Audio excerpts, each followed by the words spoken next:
Hello, I am Owen Rooks, and today we'll be going over the Battle of Cantigny, the first large use of U.S. troops in World War One. And this is for Kurt Troutman's U.S. History Reconstruction to Present at MCC. The U.S. entrance into World War One is later than every other country involved. The U.S. enters World War One in 1917. However, they would not see combat until 1918, and that's simply just because they couldn't get their troops over to France in time to actually see any combat. They were able to supply their allies with the shipping, they just couldn't get troops over. The Battle of Cantigny would be the first major use of U.S. troops in the war, albeit backed by French. However, it was still mostly a U.S. battle. This is Cantigny on a map, this big red blip here, and you can see it's directly north of Paris. During World War One, it's this big bulge here, and Cantigny was an amazing position for whichever side held it, because it was an excellent spotting position for artillery. It was a plateau or hill that was surrounded by forest, and you could see over the trees, and it just worked really well for spotting for artillery in the area. And that made it such a vital target to be held by the Germans and to be captured by the Allies. In preparation for the attack, the US was relieving French troops in the area, and the French really didn't leave them with anything in the area. The there were no large trenches or fortifications that the US could reside in. So they got to the area unprepared, and they were forced to make basically improvised cover, improvised trenches, and small foxholes. So they dug these shallow trenches with their hands, bayonets, and these small shovels they were given. The overall objective of the battle was, of course, to capture the city of Cantigny. However, it also would weaken the German lines in the area and gather experience for the fresh troops. But more importantly, it would instill the confidence in the Allies, because at the time when the US entered the war, they were thought of as inexperienced and not ready for all out warfare. And the Allies and the Axis looked at them this way. In a quote from one of the German generals, he told his units, "Don't worry, we're only fighting the Americans." The units and tactics used in Cantigny are interesting.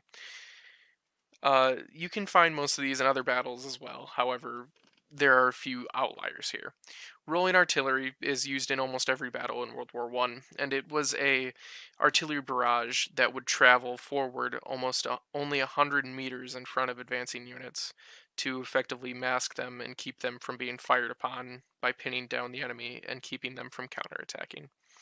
The battle had aviation support, and we will touch on that a little bit more in a few slides. Mortar teams were made large use of, supplied by the French, because as stated previously, the US just didn't have the supplies over in Europe to supply their troops that well. They were used to pinpoint and take out German bunkers and machine gun nests that the US couldn't directly engage. Same with tanks. Tanks were there, however, they were not in large numbers, it was a small quantity. And they were used for effectively the same thing, taking out small bunkers and machine gun nests that the troops couldn't engage directly. Runners and pigeons were used for communication, like most battles, from the front line to the main trench jump off point. Flame troopers, interestingly, were supplied in this battle by the French, and they worked wonders clearing out German bunkers, trenches, and after the battle, cellars that the Germans had held up in the village.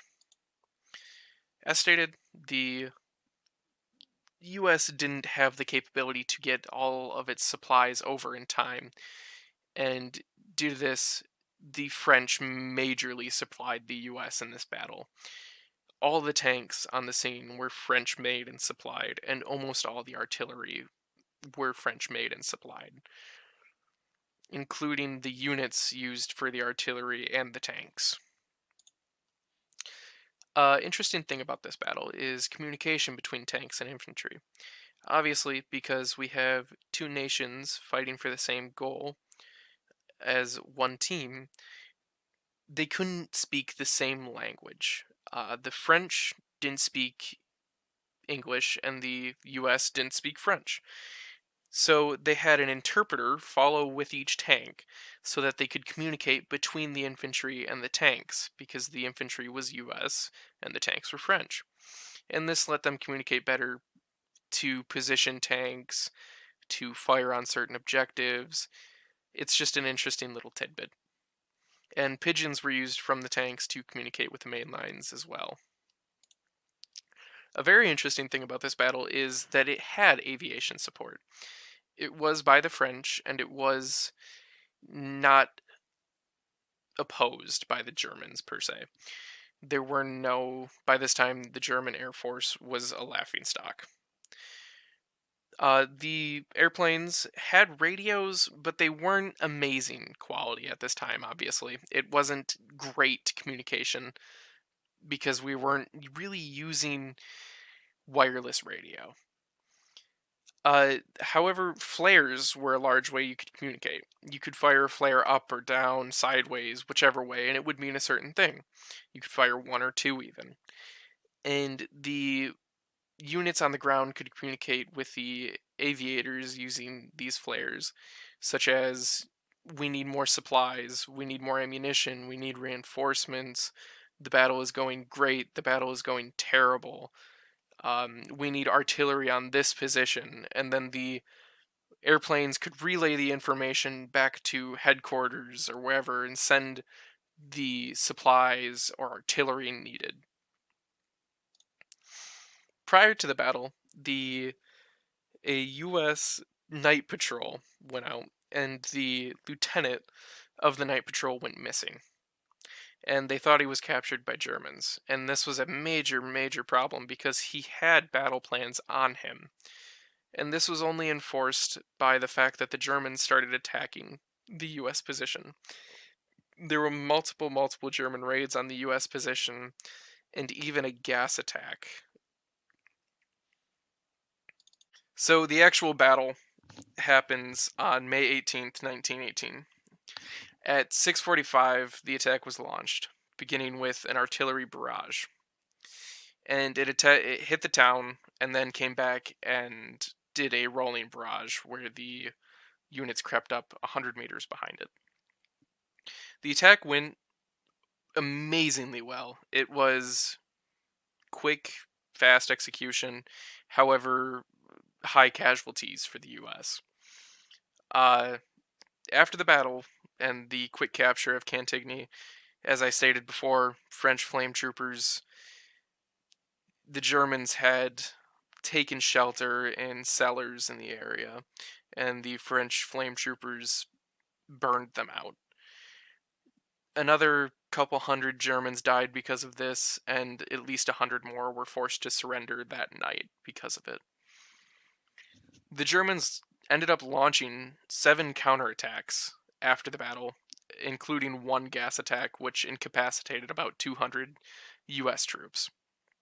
However, all these attacks were repulsed by the US, and the area was successfully held. For strength and casualties, for Germany, it is unknown how many defenders there actually were. It is known, however, that 140 were killed and wounded, and that's a huge loss for the German side, and at least 250 were captured between the battle and at night. For the US and French, it was about 4,000 strong, and 1,603 casualties were marked, including 318 killed in action, and another 200 incapacitated during the gas attack that came days after the attack.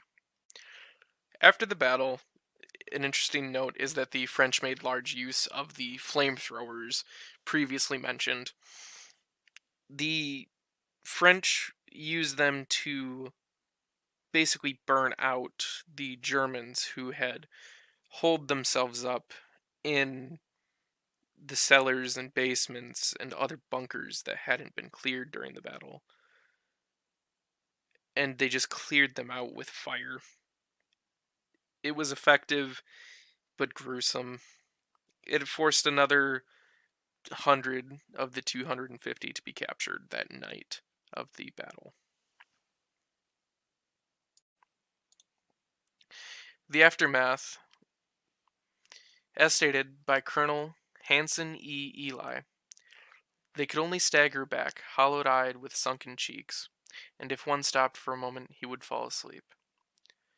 That was a quote from Colonel Hanson E. Eli about the troops, the U.S. troops after the battle. It had left them ragged and sleep deprived. However, they were prepared for what came next. They had garnered experience from this, and it proved that the US was ready for war, and it had eased the French and other allies' minds that the US may have not been ready. However, after the battle, the higher command failed to realize that adjacent was another hill held by the Germans. They realized it, however, they thought that it would be impossible for US and French troops alone to capture the German hill.